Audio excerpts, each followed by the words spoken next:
bu ñu bokk muy CSA ak yeneen centrales yi signé li nga xam ne mooy pacte de stabilité. Pacte de stabilité mooy ñun dañu jàpp ni réew mi pour ñu tabax ko il faut mu nekk ci dal. nguur gi loolu la wax. investisseurs yi loolu la ñu wax. ñun travailleurs. loolu ngeen wax pour ñu mën a liggéey. il faut que dëkk bi dal. ndax bi dëkk bi amee lëj-lëj mais travailleurs ba dañu ñàkk seen liggéey. am na ñoo xamee ne ay salariés lañu su weer deewee ñu liggéey wala ñu bañ liggéey bu fekkee li leen entravé lu yoon nangu la dañ leen di fay mais bëri na ñoo xam ne ni bu ñuy génn seen kër seen dépense suba la ñuy jëli wala seen dépense jour boobu bu ñu demee doo ko weer. kon xam nga kooku su dee rëg-rëg am na mënul liggéey. li xew nag mooy dëkk bi dañ nekkoon ci waxtaan parce que il y a eu beaucoup d'accords yu ñu doon signé ak état bi.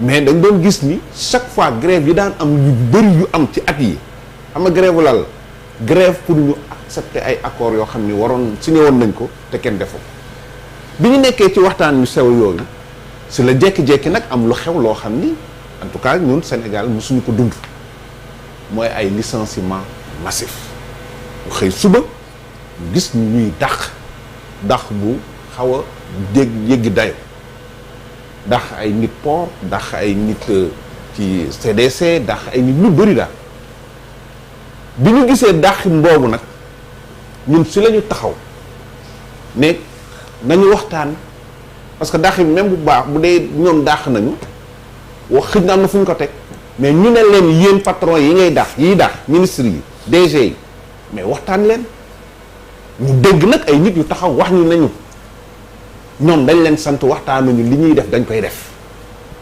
ñuy def conférence de presse wax loolu ñuy def ay sorties dans la presse wax loolu ñu ne leen nag comme loolu la da ngeen di bëgg wan ni yéen lu leen neex ngeen di def travailleurs yi mais dëkk bi dafa am yoon. si la ñu convoqué suñu assemblée générale bi ñu convoqué woon bourse de travail synthèse liggéeykat yëpp taxaw d'accord nag ni léegi nañu seet nañ lay jëfalanteeg ñoom 2 jours ou 3 jours après on a senti un changement dans le discours. Le Premier ministre nous a conviés au Grand Théâtre ñu toog ñu wax ko ñun li ñu gëm moom it mu joxe ay instructions ñu déposer suñu plateforme commencer discuter ci biir discussion boobu état ñëw ne dafa bëgg léegi sax ñu signer pacte de stabilité avantage du pacte de stabilité mooy dafay ñëw ne la dama bëgg dal am naka ngeen di def ba mu am ñu ne ko ñun boo leen bëggee dal am dañoo bëgg ñu lijjanti lii ak lii ak lii ak lii et dans presque tous les secteurs nous avons cité les problèmes yi nga xam ne moo fa am état bi patronat bi engagé wu ne ci lii ngeen wax ak lii ak lii dinañ ci def lii dinañ ci def lii ñu évaluer ko ne bu fekkee ni li ñu wax def nañ ko mais nous on va en grève que lorsque mésentente dafa am wala le non respect des engagements dafa am mais su fekkee ni état bi patronat bi parce que c'est pas seulement des travailleurs fonctionnaires mais nous avons aussi des travailleurs dans le privé bu fekkee ni ñoom ñëpp d'accord nañu ni li ñu wax def nañ ko mais véritablement on n'a pas besoin d'aller en grève parce que nous ne sommes pas recrutés pour aller en grève la grève est une exception lorsqu'on ne nous entend pas lorsqu'on ne nous écoute pas loolu mooy indi grève maintenant nag dégg nañ ci ay interprétation yu bari que dañu wax ni boo signé pacte da lay entraver ba dootoo dem grève. bi mooy suñu 3e pacte xaw ma 4e. oui mais pacte engagement la. Oui, su fekkee ne am na benn parti boo xam ne respecté wul engagement am. mais les autres sont libérés. absolument mais man am naa question de. laaj ci engagement bi ngeen di signé. ci pacte bi. est-ce que revendication bu bees de mën na ca dugg. xam nga ci biir pacte bi li ñu fi def. waaw toutes les revendications yi nga xamee ni am na. dara lu bees du ci yokkuwaat laa. si xam nga lu tax parce que tant que la roue tourne elle génère des revendications. waaw léegi. léegi ñun li ñu wax. non ñun dama lay tontu. xam nga ñun ci biir pacte bi dañ ne. dafay am ay waxtaan yuy continuer. pacte bi arrêté wul waxtaan yi parce que am na secteur yoo xam ni. seen waxtaan jeexagul woon. mais gisoon nañu ay prédispositions positives. mais ñooñu seen waxtaan yooyu bu ñu ko tënkee. ba mu nekk loo xamee ni lu accord am na. mais accord yooyu dañ koy dolli ci biir pacte bi. mais léegi est-ce que yéen seen accord bi seen pacte bi ngeen signé. est-ce que du da ngeen ko signé pour kii ñu rek mais en réalité est-ce que am na différence ak ñàkk koo signé. xanaa non li ma parce que xam naa fi muy wax non am na syndicat yoo xam ne effectivement xaar rek dama ne parce que lu tax ma ne ko ndax revendication yu bees am na ci wala déedéet c'est-à-dire aujourd'hui nga ne ma dañuy signé lii il faut ma xam lan mooy sama engagement ak lan mooy parce que lii ñëw ëllëg xamuma léegi ma ne la signé nañu ni demee benn kii génn ne ñun dañu bëgg fu mu nekk nii sama lunette yi nga xam ne mi ngi commencé màgge dama bëgg yu bees yu ci nekk ñu yokk ko ci léegi est-ce que lii yéen lii ngeen signé nii c'est pas signé pour signer rek mais est-ce que en réalité dina def différence entre bañ ko signé ak signé ko am na valeur am na lu muy garantir en termes de stabilité. Non, c'est des engagements et un engagement celui qui porte la signature s'engage, c'est d'abord un engagement. Mais tu t'engages sur quelque chose que tu maîtrises loo xam ne mi ngi fii. Mais je veux dire aujourd'hui bu dee 2 ans lay durer est-ce que puis ak 2 ans dina am ay revendications supplémentaires yoo xam ne pacte bi jëlu ko woon en compte. non xam nga pacte bi. 3 ans la war a durer 3 ans. donc 3 ans yi mooy moom lay wax ni. non mais boo leen mu dégloo naa leen expliquer. parce que li nga xamee ni moom nga mën a jël économique di jël pacte yi. non li nga mën a jël engagement non li nga mën a jël engagement mooy li nga xam. yéen gars yi nax nañ leen. li nga bëgg. non. man de xam la laa bëgg a laaj. parce que li tax ma wax la loolu. 3 ans yi. ndax bu état bi day respecté li mu leen wax rek grève du fi. yéen soo ko yoroon na leen de. non ñaar mois. c'est ça l'idée c'est ça la philosophie. xam nga li ñu bëgg mooy c'est créer. non maa ngi ñëw c'est juste c'est créer un climat de apaisé. Voilà, exactement. ñu c'est juste nee na. moom lii bokkul parce que jëluñu en considération bosam. moo tax mooy la am na waxtaan yu jeexul. collectivité territoriale non mais kon pacte ba jeexul. non xaaral ñu expliquer la. ah non effectivement bu ñu wanee ay nit nii ñu ni Bouba ak Badara jubóon nañ ci kàddu ci nangam. après am ñu commencé bennal di rocceeku te bokk ci biir grande kii bi xam nga lu may bañ. ñu dawalaat 3 mois ñu ni diwa ngay grève. ñu ñëwaat fii jàkkaarloo ni leen waaye yéen am na li taxoon ngeen juboo ba pare. mën na bañ a am grève mën na ci bañ a am su fekkee ne gouvernement bi respecté na ay. mais man de li ma xam. oui mooy jëlee ko ci li nga wax. ak ñoom li ñu wax. man li ma mën a saluer mooy je sais que je sens que dafa am benn volonté manifeste. on a envie de travailler honnêtement. oui. de la part des syndicats. oui ak yéen ñi. oui d'accompagner ce gouvernement régime. Et je pense que régime bi war parce que li may dégg nii. mooy vraiment des gens qui ont envie que ça fonctionne que dëkk bi. mais boobu pour conforter la. voilà ñun en tant que travailleur. pour que tey jii ñu mën a liggéey ci entreprise yi il faut que entreprise yi dox. oui il faut que dëkk bi économiquement mu évoluer bu ñuy jàpp ñenn ñi par exemple. ñun suñu peur ñun en tant que travailleur mooy est-ce que day du impacter ci travailleur parce que usine bu ñu tëj patron usine ba su fekkee ni patron usine boobu wala commerçant boobu ña muy liggéeyal bu fekkee ni dañ ko restreindre wala ñu laaj ko ay alal joo xam ne amu ko wala même redressement fiscal yi ñu gis ci entreprise yi am na entreprise yu tëj ñoo xam ne dañ la wax ne dañ leen dàq en fait dàqu bi motif économique la exactement parce que dañ leen redresser amatuñu possibilité maintenir travailleurs yooyu mais dama lay dalal sa xel ñun li ñu wax mooy y a des engagements yoo xam ne état premier engagement bi mooy créer un environnement propice au dialogue et aux discussions sur toutes les questions soulevées loolu mooy premier engagement maintenant ñun li ñu bëgg suba tey la vendredi démb lañ signé pacte bi mais le lundi une question nouvelle peut survenir mais dans le pacte xanaa du dolli ko ci biir. non je dis non bu dee une question nouvelle dans le pacte ce qui est prévu c'est que dès qu'il y a une question nouvelle les parties prenantes automatiquement se retrouvent pour discuter autour de la question nouvelle. mais loolu c'est compliqué parce que s'ils ne s'entendent pas. parce que le pacte est dynamique il n'est pas statique. ok le pacte il énonce dafay énoncer aussi. li nga xam ne ni ay pacte de intention de bien faire la. c'est-à-dire que loolu lay créer. exactement mooy philosophie bi. philosophie bi mooy. excellente chose d'avoir benn pacte boo xamante ni pour stabiliser xam nga gis nga li kiy wax climat de confiance gis nga l'économie. mais oui fonctionne d'abord. sur la base de la confiance. oui gis nga dëkk bi maanaam nit ñi mën na am sax am na ñu yor de.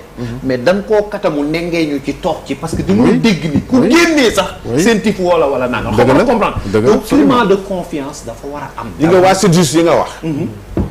waa éducation am na ñuy wax lu mel noonu c'est parce que bi ñuy defaree pacte bi dafa am waxtaan yoo xam ni commencé na yenn yi conclure nañu par exemple les collectivités territoriales c'est terminé ils ont un accord dans d'autres cadres foofu nag c'est important moom. waaw foofu parce que seen xeex dafa yàgg waaye dafa yàgg. moo tax dañ ko jëloon def benn bi nga xamee ne tey mi ngi nekk en suspens c'est les licenciés injustement ñi nga xam dañu leen dàq de façon injuste mais ñooñu dañu wax ni na ñooñu leen dàq nañ dajawaat ak ñoom ñu waxtaan pour ñu jubóo boo leen gisee coow li amoon démb ñu doon déconné ci kanamu Abbas ay licenciés lañ ñu bokk si ñun aussi moo tax bi ñu ñëwee ñu defar ba nga xamee ni xëj na wax nañ leen metti te amul débordement mais lii dëgg mooy état dafa jël en attente ne man kat lii lay xaar ci pacte bi ñun travailleurs ñu ne ñun lii la ñuy xaar ci pacte bi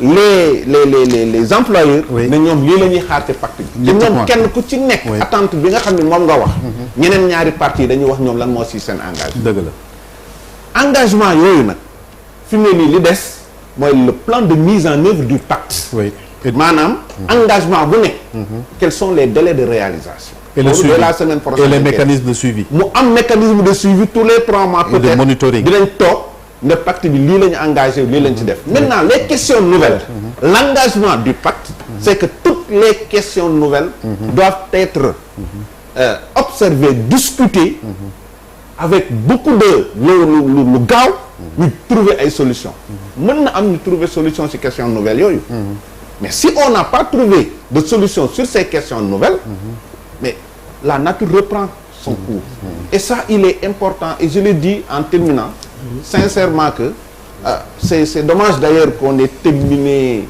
finalement par cette affaire qui était très lii mën nañ ci ñëwaat dafa am solo il faut dellu si on aurait aimé mais ce que je veux dire pour ngeen dellu je vous rassure que nous avons signé un pacte parce que nous voulons être ensemble parce que nous voulons la stabilité économique de ce pays mais chacun a l'obligation de respecter ses engagements. C'est ça. Si les engagements ne sont pas respectés par l'une des parties, mais elle libère toutes les autres parties pour qu'elles connectent def li nga xam ne moom nga mën a. Réaction parce très que comme rapide. il est souffrant, je voudrais pas continuer à le faire. Très rapidement Ouais, rek je waaw pense que waxtu wee ñu dab quoi waaw Mame Matar moom daf ma sàkku sànq ñaan ma quoi ma may ko mu terminer dialogue bi donc yow xam naa dialogue bi en 2 minutes ak yooyu mayal waaw may ko mu réagir ba pare, je voulais juste dire que le plus important aujourd'hui c'est le climat de confiance yi am entre employeurs État et les syndicats et je pense que loolu mooy li ci am ëpp solo maintenant ce qui est clair dafa am lu président de la République Bassirou Diomaye Faye wax lu ci am kii solo mooy na fexe ba état bi engagement yi muy jël mu nekk engagement yu mu mën xam nga moi qui je pense que pacte yi ñu romb ni yëpp on a eu à signer beaucoup de pactes mais pacte yi ñu romb ñi yëpp problème day am état bi jël engagement yoo xam te ne wóor du ko respecté et on a vu le premier ministre à un moment donné bi syndicat yi waxee ni lii lañ bëgg mënuñu ko c'est vrai que mënuñu ko woon mais tey ak waxtaan bi dina am loo xamante ni solution nañ ci quoi si génn et que loolu mooy li am solo mooy bi ñuy wax ak nit ñi li ngeen wax dëgg wax leen liñ ciy mën parce que il faudrait encore une fois le rappeler réew mi nag jafe na et que sur le plan international aussi jafe na ku nekk li nga am rek yow ci duggee marché donc encore une fois ñoo ñaan syndicat daal nañu xam ni yéene bi pour projet yi ñu am yow ci réew mi moom mooy mu mën a dox et que pour que mu mën a gaaw il faut que vraiment cette confiance là am entre nous monsieur ensemble ñu mën a liggéeyandoo ensemble Sauf qu'elle ne se décale pas, elle se mérite la confiance. appel boobu rek laa ciy lancé mais dafa mel ni mais der baal ma rek mais grand bi Ibrahima moom dafa signé pacte ba pare di araf. waaw mais non parce que. Ibrahima moo tax xam nga moom état la nekk. moom ñoom ñoo yor régime état la nekk. mu wax ba pare nga li nga ko tontu léegi répété phrase bi. Donc dama ni la confiance elle ne se décrète pas, elle se mérite. mérite moom laa lay wax ni c'est-à-dire que booy ko xoolal booy. Mame Thierno xëy bi ngay dugg. mais encore une fois mais attends mais Bouba nous sommes conscients que ce n'est pas un blanc-seing parce que connaissant les syndicats ils sont dañuy changé kii de. waaw ils sont en principe bionnants kaddu emploi non jox leen ba ngeen seet foofu nañ def gars yi nañ def Mame Matar pour terminer ak moom Mame Matar moom daf ma sàkk woon wax ci dialogue bi ñu woote le 28 mai su ma juumoon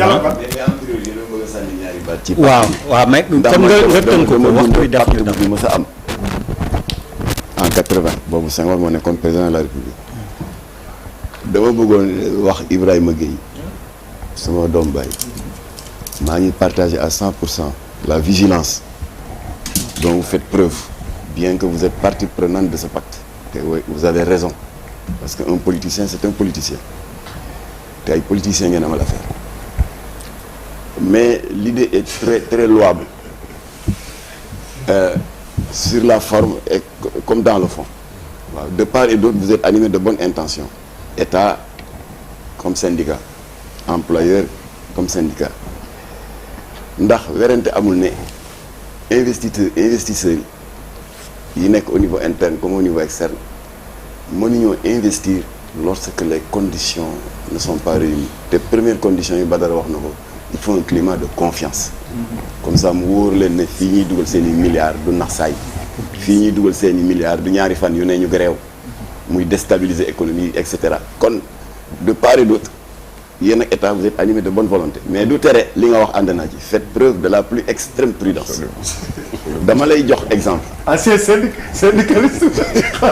exemple. syndicat tubaab yi dañuy demoon seeti président de la République parce que jamono yooyu tous les directeurs de société c'est tubaab. directeur Grand Moulin tubaab la directeur Senelec tubaab la woon. port tubaab la ay tubaab yaxtal dañ dem ñaan audience Senghor c'est le patronat français mais ko ñun daal dañu seetlu ne que quelquefois on sent le besoin de licencier pour des raisons économiques parce que bu ñu ko deful entreprise bi suux waaye mënuñu ko en raison de la nature des contrats parce que koo fi bëgg a dàq surtout bu dee délégué du personnel la direction du travail nous fait obligation de leur demander l'autorisation de licencier bu dee dafa am entreprise bu bëgg a licencier def compression d'effectifs wala suppression d'emploi pour des raisons économiques fokk nga demander autorisation direction de l'emploi direction de l'emploi nag mandaté benn inspecteur du travail nee ko demal yëral ma état financier yi pour voir le bien fondé de ce projet de licenciement et il arrivait très souvent inspecteur yi bu xoolee état financier yi ah non 150 travailleurs yi ngeen bëgg a dàq 150 travailleurs yi ngeen bëgg a dàq vous pouvez les supporter bàyyi leen ñu liggéey et il arrivait également que au bout de l'enquête inspecteur du travail bi ne ah d'accord le licenciement se justifie parce que boo leen continuer 6 mois masse salariale bi dootu ko attan noonu la daan demee tubaab yi nee na nag procédure boobu dafa gudd daa di ne Senghor dañu bëgg a utal ñu lu souple ñu tuddee ko le projet de reconversion professionnelle Senghor daal di envoyé Assemblée nationale ce qu'on appelle la loi 80-01 parce que c'était en 1980 01 c'était la première loi de l'année député yi war ko voté booba dem si yàlla si Mamadou Fall Puritain le président fondateur de l'UTLS le premier syndicat d'opposition en face de la participation responsable de la CNTS il m'avait fait l'honneur de nommer secrétaire général des industries chimiques corps gras et entreprises connexes boobu maa nga Sonacos alors ñun les secrétaires généraux des syndicats ñu daje def tournée nationale sensibiliser population yi ñu ne chef d'état ñi bëgg a jaay liggéeykat yi tubaab yi parce que dañu bëgg a may tubaab yi ñuy dàq sans requérir au préalable l'autorisation de la direction du travail. C'est la question de la flexibilité de l'emploi. La flexibilité, le mot que je cherchais. La flexibilité de l'emploi. Les premiers exposés, c'est genre Gadiaga, les délégués syndicaux et les délégués du personnel. Parce que ce boba, un employé il devait trouver une occasion de rêve pour se débarrasser de Badara. Parce qu'il pose trop de revendications. Nous voulons alerter. Date bi djégé. Plénière bi djégé. Mamadou Fall Puritain ne liggéeykat yi na ngeen ñëw en masse ngeen feesal hémicycle bi la partie réservée au grand public xam nañ ne loi bi dana jàll mais il nous fallait faire un boucan parce que le PS avec sa majorité mécanique dana ko jàllale Puritain préparait un coup avec son franc-parler là ba temps de parole am jotee mu waaxu jëm ci tribune bi sans papier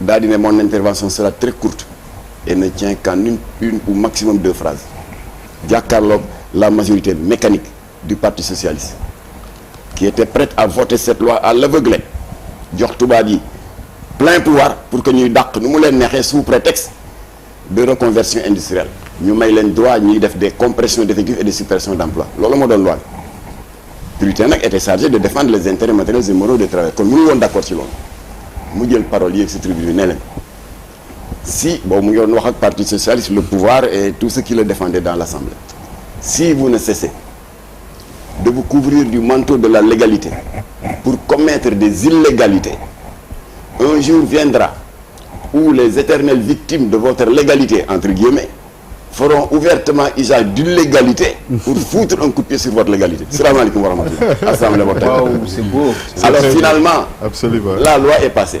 La ñu doon ragal moo am. tubaab yi féex les premières victimes c'est les travailleurs de la société Sosegnemas bi chinois yi yoroon fii ci passage à niveau.